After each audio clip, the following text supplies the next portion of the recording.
Plymouth job. You must have been expecting the call, surely. No. They've already decided what they're going to do. So I would have helped them, but they're going with Neil Warnock, who's the director of football, and the coach Kevin Ancheville, and they've been there a while, so they know the players, and they've got some good players. It's not working, though, is it? It's not working. What are they, 1 point above the relegation? Yeah, it's there's about 4 or 5 clubs down there that's sort of got looking over the shoulders and things like that now. But it's going to be an interesting run-in. But I think you've got to get goals, and they've got Whittaker there who's going to score goals, and I think that they'll be okay. Just silly goals they've given away, really, at set pieces and that over the last few. Well, when you said you would have taken it, you'd have helped them. Did you speak to Shannon about it? Did you speak to? Oh no, listen, I'm retired now, Alan. That's but you just said you'd have helped him. Yeah, I would have done, but not now. It's all done and dusted now, and I'm looking forward to, like Ali says, I'm looking forward to going around some of the islands now up there and Neil, what have you. I've got some bucket lists now. Neil, I was going to say to you, mate, and I take your point, you think Plymouth will be okay. Right, I think we're accepting maybe that Rotherham are away, although I think they won at the weekend, if my memory serves me correctly. Yeah. Sheffield Wednesday, 39 and 23rd position, all the way up, by the way. You're looking at Swansea, who are in 15th, are in 47, right? Yeah. And you QPR, who have done really, really well recently, Blackburn, Stoke, Millwall, Birmingham, Plymouth, obviously Huddersfield and Sheffield Wednesday. It's a proper dogfight. It is a dogfight. It seems to be like that everywhere at minute, even the promotion side as well. And down at the bottom, like you said, there's some big clubs. I think now that Gary Howarth's gone into Birmingham, I think they'll be okay now, because I think he's a good manager, Gary. And then the other lads are all fighting out between themselves, really. So it's going to go down to the wire. I won't even write Sheffield Wednesday. I know that they have a disaster game, and then they'll win 2 games. So I wouldn't write them off either. What about the top, Neil? What about the Leeds game? Hull were brilliant, and what about the Ipswich game against Saints? Saints were superb. I mean, I watched that, and to be fair, Alan, it was. I just think with the excitement we've had over the Easter period. From the Championship, it's been unbelievable. I mean, they've all come through it. The test, the top 3, but how they got through it, sometimes when you look at some of the games, and I mean, it's difficult to say who it is. Leicester should go up, but now you'd think, Ipswich have always been the ones that's given no chance when you look at the pundits, but McKenna's done a fantastic job, hasn't he? I know they've spent a bit of money, but in comparison with Leeds and Leicester, they're massive clubs with the massive squads, and I just love Sammy Morsey at Ipswich, Alan. He's a bread and butter player, and I'd have him in my team. I'd have him in the trenches any day alongside me. So I'm really pleased for him. Kieran McKenna, I don't want to see him leave Ipswich. I want him to take Ipswich up. I think, but could he land a big job? Is he? I don't has think he made I that don't much think of an impression. I think he'd be silly at the moment. I think it's a great ground in Ipswich. He's got good backing. He's got a good squad. I think the owners know what they're doing now. I think they just raised another over 100 million in the sale of shares. Yeah, they've just raised over 100 million Ipswich. And I think sometimes you can go too soon as a young manager. And I think I think he another year and they'll decide. Or what's wrong with taking Ipswich up and keeping him up and managing in the Premier League? You're not going to get much better than that. So I think it's going to be a great end of the season, the last few weeks, isn't it? Neil, I tell you what I want to ask you about, mate. One particular player I've been watching pretty closely, Sammy Smodics at Blackburn. He scored another couple of goals at the weekend against Sunderland.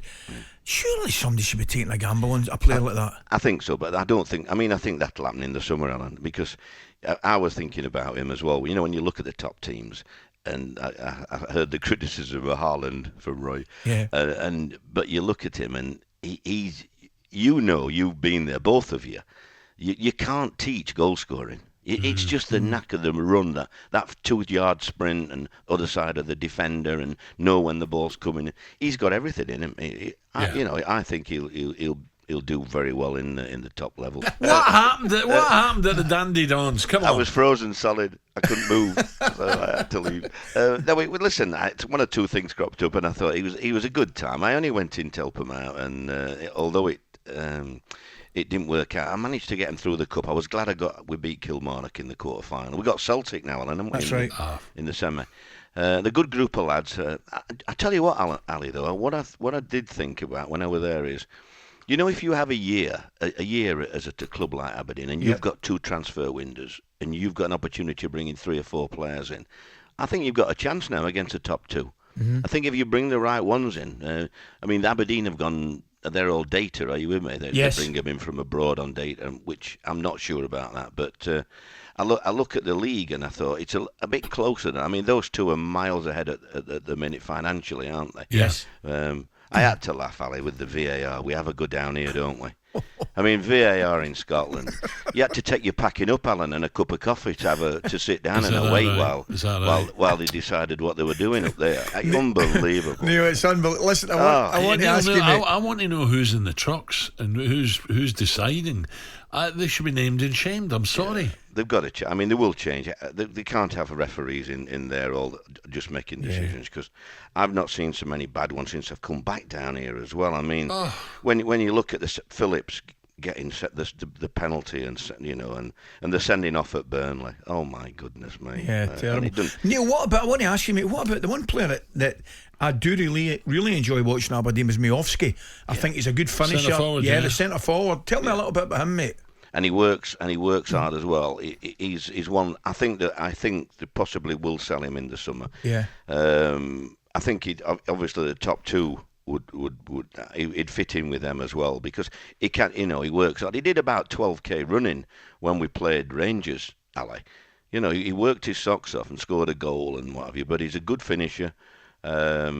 And I think it's done him a world of good going Aberdeen, because it's a good club. I mean, the fans, you know what it's like up there, though, Ali. The Glasgow people and Aberdeen people don't get on so well, do they? Well, I've been up there myself once or twice, Neil, and the welcome. With a police escort. Let's just say, Neil, the welcome could be warmer. Yeah, mind you, not just in. I mean, I look at the press up there.